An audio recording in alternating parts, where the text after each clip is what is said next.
পরীক্ষার হলে অসুস্থ ছাত্রী ভর্তি বর্ধমান মেডিকেল কলেজে। মাদ্রাসা বোর্ডের মাধ্যমিক পরীক্ষার সময় অসুস্থ হয়ে পড়ল এক ছাত্রী। ঘটনাটি ঘটেছে শহর বর্ধমানের বালিরঘাট হাই মাদ্রাসা পরীক্ষা কেন্দ্রে। অসুস্থ ছাত্রীর নাম রানী খাতুন, বাড়ি গলসি থানার বড়মুড়িয়া গ্রামে। রানী খাতুন কুলগড়িয়া হাই মাদ্রাসার ছাত্রী। এবছর মাদ্রাসা বোর্ডের মাধ্যমিক পরীক্ষা দিচ্ছিল সে। মঙ্গলবার তার আরবি পরীক্ষা ছিল। পরীক্ষা চলাকালীন হঠাৎই অসুস্থ হয়ে পড়ে সে। পরীক্ষা কেন্দ্রে উপস্থিত শিক্ষকেরা দ্রুত তার অভিভাবকদের খবর দেন এবং তাকে বর্ধমান মেডিকেল কলেজ হাসপাতালে নিয়ে যান।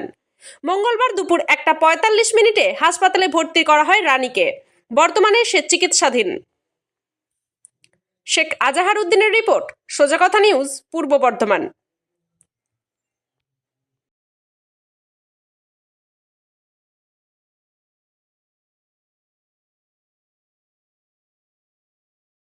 যে অসুস্থ হয়েছে আপনার মেয়ে, কি নাম ওর? রানী খাতুন। জোরে বলবেন একটা, কি নাম ওর? রানী খাতুন, বাড়ি কোথায় আপনাদের? বড়মুড়িয়া।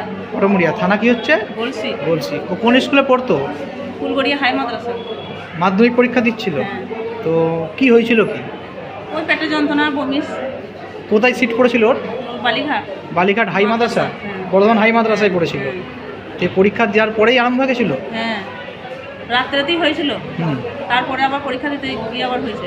ফলে আরম্ভ হয়ে গেছে। হ্যাঁ তারপর আপনারা ওইখানে স্যাররা নিয়ে এসেছিল? হ্যাঁ, কারা দিয়ে গেল এখানে? স্যাররা এনেছিল। এসেছিল, হ্যাঁ।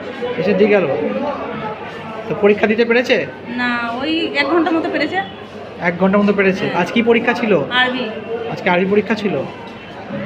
আপনার নামটা কি? আমার নাম রেক্সোনা বেগম।